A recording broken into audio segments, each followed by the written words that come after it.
June 12, 2025. San Francisco, California. Los Angeles, California.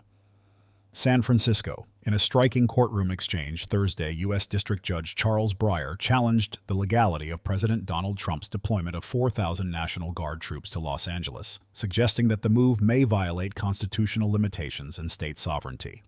At the heart of the case is a lawsuit filed by California Governor Gavin Newsom and Attorney General Bonta, asserting that Trump's order bypassed the state's authority and lacked proper legal justification. Judge Breyer, during an emergency hearing, sharply rebuked the Justice Department's argument that the president's decisions in this matter are immune from judicial review. That's not where we live. We live in response to a monarch. This country was founded in response to a monarch, Breyer declared. The Constitution is a document of limitations. The judge took issue with the administration's claim that the president had acted through the governor, a requirement under federal law when activating a state's National Guard.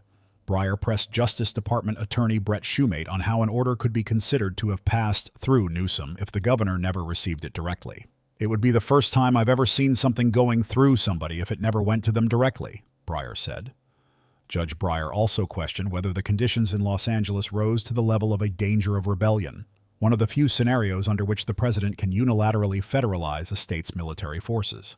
The administration had cited violent protests over immigration enforcement to justify the emergency order, but Breyer was not convinced that the courts must accept that justification without scrutiny. "That's the difference between a constitutional government and King George," he said. "It's not that a leader can simply say something, and it becomes it." While Justice Department lawyers argued that Trump had acted within his powers by routing the order through Defense Secretary Pete Hegseth to California's Guard commander, Breyer seemed skeptical that procedural compliance had been met.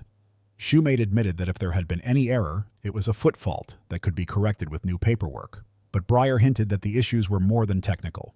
In one dramatic moment, Judge Breyer held up a pocket copy of the Constitution and reminded the courtroom that military power is not the only concern at stake.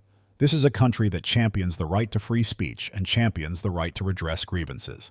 That's also in the book," he said. While Breyer signaled hesitancy to interfere directly with military operations, including a separate deployment of 700 active duty Marines not yet present in the city, he indicated that a decision on the National Guard could come swiftly, possibly by Thursday night. California's legal team asked for a temporary restraining order to bar the National Guard from participating in immigration enforcement activities, but Judge Breyer left open the possibility of ruling the entire deployment unlawful. Shumate requested a 48-hour delay in any court order so the Trump administration could appeal, but California's attorney Nicholas Green opposed such a stay.